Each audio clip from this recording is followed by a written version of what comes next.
Good morning and welcome to the Silk Farm. Right now we're in the Vietnamese highlands, about a 1-hour drive from the city of Dalat. Because of its unique geography, this part of Vietnam is much cooler, making it ideal for silk production. Silk production that begins in the house right behind me. Let's go take a look.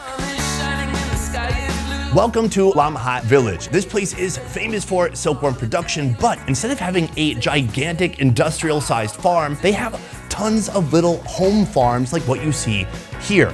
Come take a look at this. In this room right here, we have millions of silkworms. These worms are in their larval stage, but I would say they're towards the end of that stage. They are big, fat, plump, and juicy. Their body feels so silky on the outside, they're so smooth. That'd make a nice boot. Now, these guys right here, in just a few days from now, are gonna be making their cocoons, and that is where we get that coveted silk. That said, I have a ton of questions about how this process works and how at the end of it, we end up with food. Silkworm pupa are widely eaten throughout Southeast Asia, but getting them to the table requires an incredibly complex process.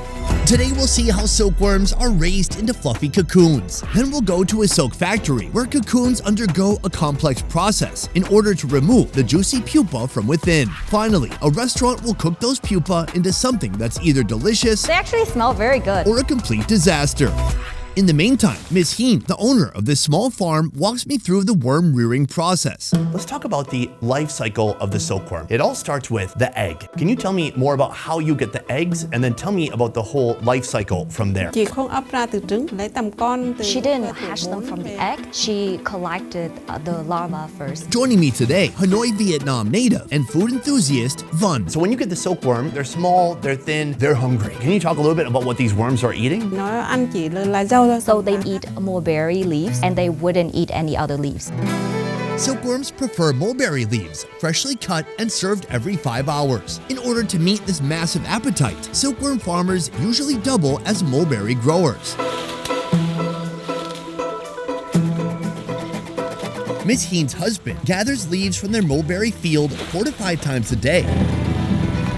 Quality food means quality worms and eventually quality silk, but it also means a nice juicy pupa. What you see here has been Ms. Hien's daily routine for 8 years. What brought you to raising silkworms? Thời tiết ở đây nó hợp. So because Larvae is known for a great weather to rear the silkworm, and also she didn't have to invest a lot of money. So at first she invested around 50 million Vietnam dong, and then the whole rack like this, she invested around 20 million Vietnam dong. Okay, that's not bad. You can be a potential investor. Well, I want to be a tycoon. Hubble bubble. 12 days of non-stop eating later, and the silkworms finally reach their mature size. Some of these guys are absolutely massive, thick. They're plump. Have you ever touched a silkworm? No, I haven't. Oh, fantastic, because there's like a million here. Let me grab some. Oh my gosh. Maybe just hold out your hand. Here we go. Oh, it's not bad. They're very silky, very soft. Right? There you go. Oh no, not. Ooh. They're so docile, they're not gonna do anything. They're crawling on my hand. Yeah. So their feet are really sticky. They usually are crawling around on branches. Saved it. But they will not bite you, even though they probably could. The worst they can do is be gushy, which we're gonna experience soon as we eat them. Did you know that people in Vietnam ate this? No, not really. In the meantime, most of this graduating worm class will move to these wooden racks where they'll start spinning up cocoons. In a year, do you know how many silkworms you're producing or how many cocoons you're selling? Here it takes 3 days for the worms to spin up cocoons that will eventually enclose them. In 1 year, she can sell 1.5 to 1.8 tons of cocoon. That's a crazy amount. Many people maybe have never held a cocoon. It weighs nothing. You put it in your hand and you don't even know something's there. So a ton of cocoons. It could fill this entire room, I would imagine. A silkworm normally spends 2 weeks sealed inside its cocoon before emerging as a moth. But before that happens, Ms. Hien sells them to a nearby silk factory for $4 per pound. Soon we're gonna be heading to a factory where we're actually gonna see how the silkworm pupa is released from the cocoon. But for now, there's something special, Fun. When I set out to come to a silkworm farm, I did not think this would be on the menu. This is new to me. This is something I've discovered quite recently. Here we have larvae prepared 2 ways. So we have boiled and we have fried. Did you know that people in Vietnam ate this? No, not really. And I have never tried it before, so I'm pretty nervous. Good, honest, I like it. For our first dish, Miss Heen boils the silkworms without any seasonings to preserve their natural flavor. The big question to me is, I thought you guys are supposed to be making a profit from the worms. The worms turn into cocoons, the cocoons turn into silk, but you are eating the worms. Why is it okay to eat the worms? Cái này là thường là không bán. Normally, he wouldn't sell these as food. They don't make much profits. But if he has close friends or like family members want to eat these, he's just gonna make these. Or like if someone call him up and then order them, he's gonna save some for them. But not many people eat these. Yeah, I like it. Someone's like, hey boss, need some larva for Friday. Having a shindig. Fun. Moments ago, you were holding one of these in your hand. I know. And honestly, it looks exactly the same. How does it make you feel? Terrified. I'm just gonna choose the smallest one. Oh my god, they all look very long. Yeah. Good luck. The fish sauce is gonna be doing a lot of heavy lifting here. My hands are shaking. Cheers. Cheers.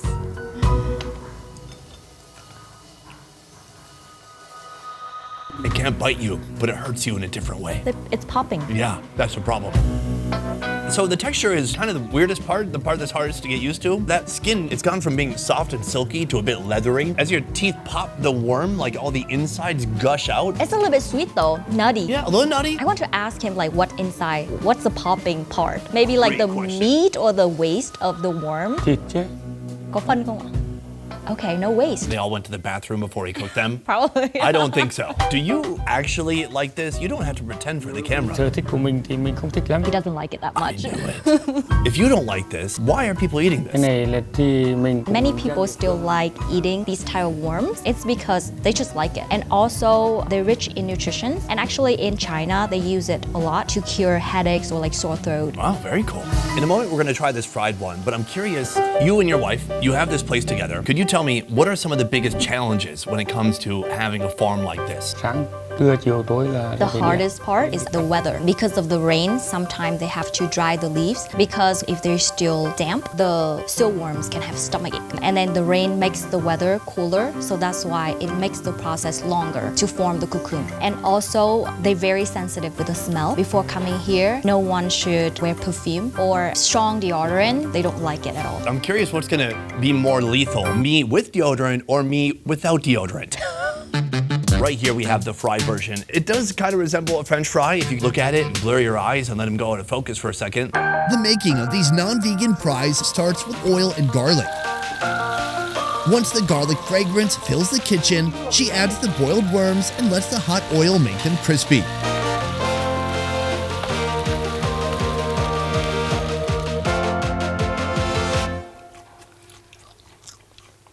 This one is crunchy. Very crunchy. Somehow, whatever was on the inside before, it seems to have leaked out. It tastes more hollow. Like the skin has become more thick and kind of leathery. Some parts are crunchy, but there's not as much of a gush. I wouldn't eat it again, but then I thought I couldn't eat it at first, but then not too bad. I would rate it probably like 2 out of 10. I think I'd give it a solid 3. Wow, a lot higher than mine.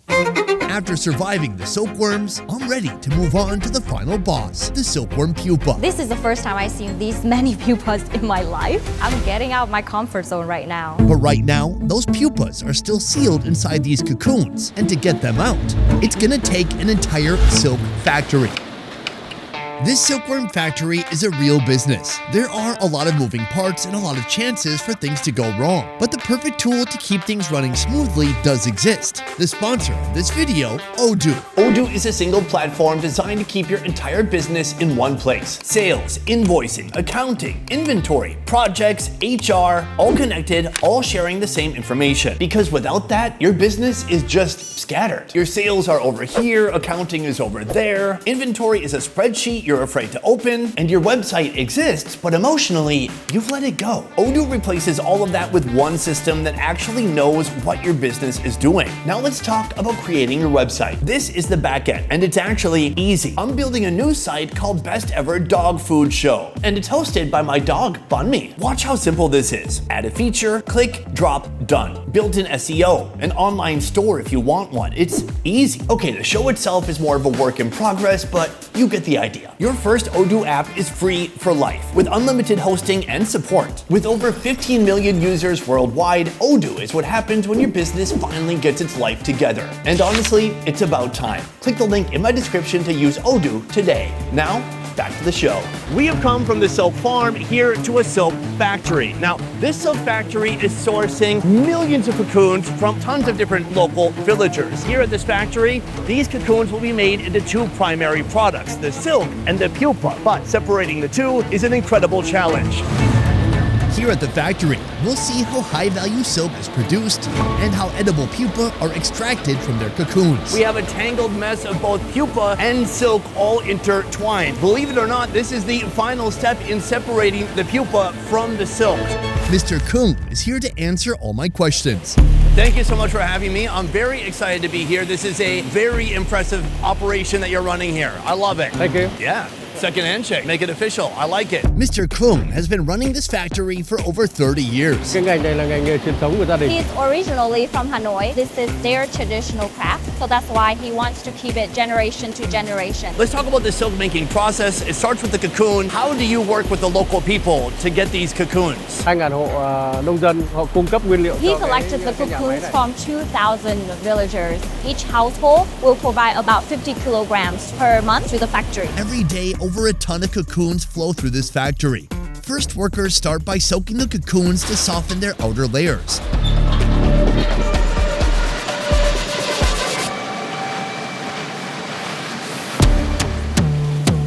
After that, the workers will boil the fresh cocoons in hot water, and the temperature is going to be around 160 to 190 degrees Fahrenheit. The heat melts the sericin, a natural worm glue that binds the silk. Now these spinning brushes can gently unwind the threads without snapping them. Once unraveled, filaments from the outer part of the cocoons, still sticky with that worm glue, are bundled into a coarse thread for making lower grade silk.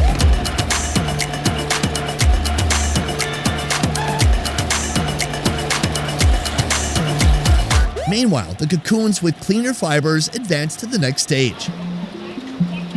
These teal buckets serve as waiting rooms, holding the cocoons until they're fed into this canal, where high-quality silk threads begin to take shape. So just looking at what's going on here, it's a little bit hard to understand because the filament or the tiny thread from the cocoons, it's almost unseeable with the human eye. I can see the cocoons moving, swaying back and forth in the water as the filament comes off of them. And then there are these giant spools up here that are pulling a single thread from the cocoon and winding it up. Is that right? Yes, exactly. They need around 6 to 12 cocoons to make one strand of silk. That's wild. As the cocoons unravel, we're getting closer and closer to the pupa inside. But in the meantime, there are more steps to go.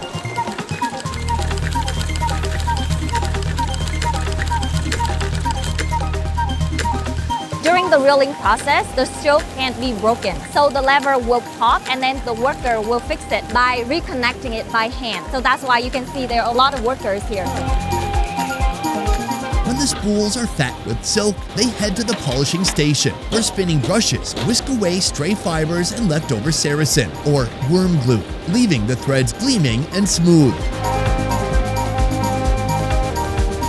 These silk threads are then dyed and woven into fabric, coveted by designers worldwide. So that's great, but what about those pupa? With most of the filaments stripped away, the pupa that are still wrapped in a thin veil of leftover filaments sink and fall to the waiting buckets. Which one makes more money, silk or pupa? Tơ vì giá trị nó cao hơn. He makes more profit from selling silk, but he doesn't put all the eggs in one basket, so it's a combination of both. These ladies receive the exhausted cocoons and sort them by pupal quality, judging each one through the thin layer of remaining filament. Now, only a thin layer of silk stands between us and that pupa. But getting it out isn't going to be easy. To efficiently separate them from the pupa, the cocoons are sorted by good and bad pupa, then lowered into this pool. Limestone is added to break down the remaining sticky worm glue. This tangle of filaments and pupa is then suspended on hooks that help separate thousands of pupa from the silk. Believe it or not, this is the final step in separating the pupa from the silk. So they've taken the silk, they've kind of combined it, meshed it all together, and they're just pounding it time after time, getting all the pupas to sink to the bottom of this tank. Now you might be asking yourself, why not just take the cocoon and cut it with the scissors and pop out the pupa? Well, you could do that, except for you would completely destroy the integrity of the silk. You would go from having one long thread to thousands of smaller threads. So if they're gonna keep the silk intact, this is how they have to do it. Now you also might be thinking, wow, that silk looks like shit. And you would be correct. This is a lower grade of silk that can be used for things like floor mats. In a moment, one of the workers here will take away this big mesh of silk, and all that will remain is the pupa down below in that murky water. You hungry yet? I am.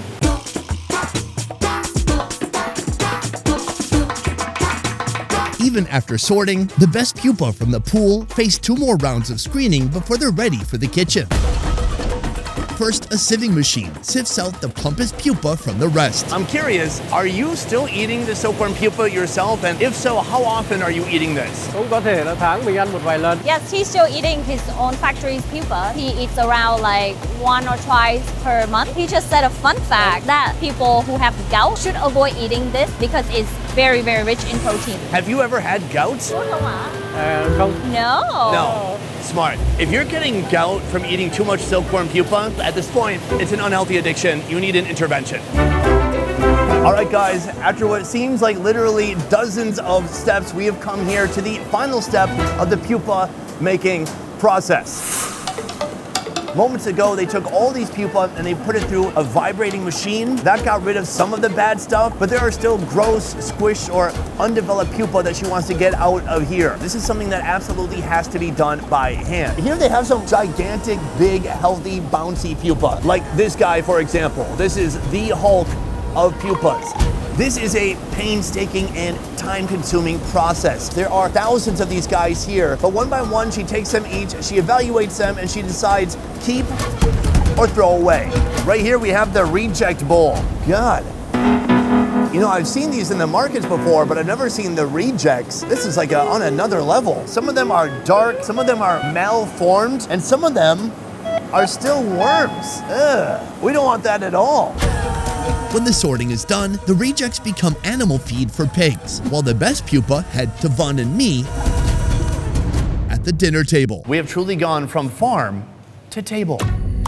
Is this something that you've tried before? No, I have never tried these Really? before. Because in preparing for this episode, I was speaking to 3 different Vietnamese producers, and they all talked about their mother buying silkworm pupa at the market and cooking it at home. And so it's something I assume that everybody experienced in Vietnam. Not me, not yet, until today. And also when I go to the market, I would run away from these because these look scary. So good job having me here. Between these two, which one looks scarier to you? This one looks scarier because this one has more vegetables. Okay, great. Let's start with this. It's a salad. The pupa are first poached, then plunged into hot oil until they're crisp.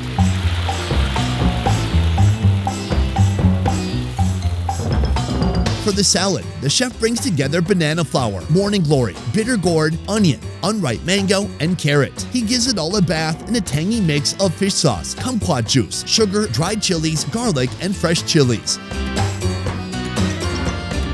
At last, the golden pupa make their entrance. Unripe mango salad is a Vietnamese classic, but silkworm pupa as a topping is a rare twist. It's maybe 15% worms and it's a lot other stuff. So I think this is a good introduction to the silkworm pupa.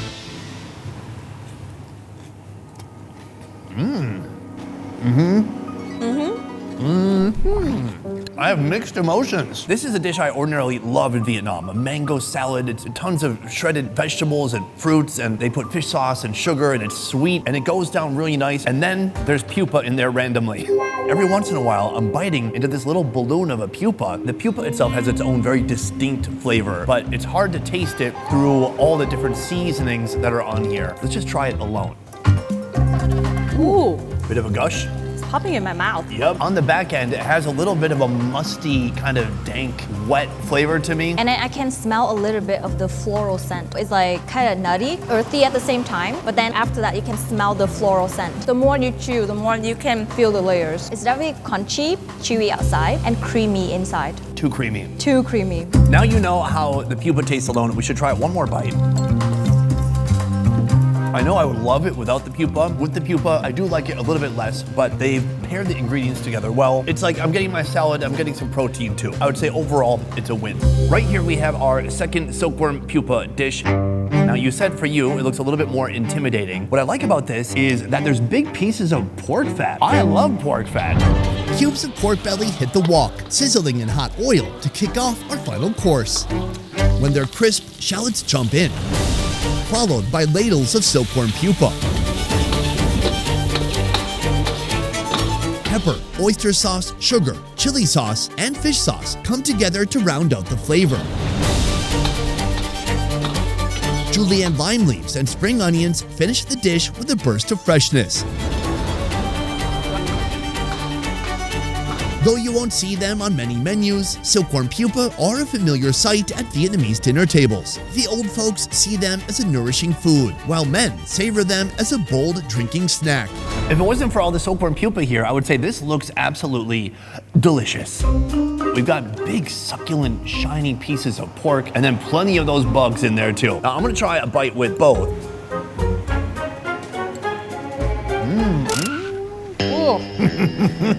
So much popping. Interesting texture. The density of pupa is so much more here in this dish. The pork can only help so much. The first thing I get, they've got this minced lime leaf here. Very fresh, aromatic. And then you get some of that pork. The pork is kind of hard, fatty, lovely. Then after that, you bite into about 6 different pupa and they're popping left and right. I want to say it's creamy. It's not even creamy. It's more of a rough, gritty texture that's coming out from inside of these pupa. I definitely don't like this. I like this one better because I like the contrast. It's crunchy outside and creamy inside. But this one, it's just all soft and too creamy. Oh, now thinking about it, it's just like, Maybe we should try another bite. okay. You know what we're missing? We gotta wash it down. Cheers.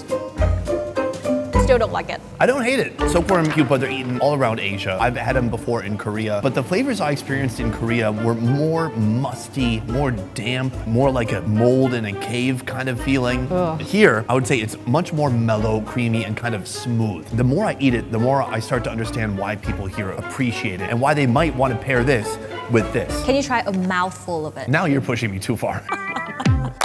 This to me feels like a more traditional food. And I understand that maybe in the past people didn't have as many options. But these days, food is more plentiful and cheaper than ever. Do you think this is a food that's gonna go into the future 10, 20, 30 years from now? In Vietnam, yes. And I believe that generation to generation, they still appreciate this kind of cuisine because it's nothing bad. It's rich in nutrition and also very affordable and very easy to access to. And then Vietnamese people don't like wasting things. It's like the full cycle of silkworm. They're not gonna waste it. Last question. Your mom did not cook this for you growing up. In Vietnam, is that considered child abuse? Oh my gosh.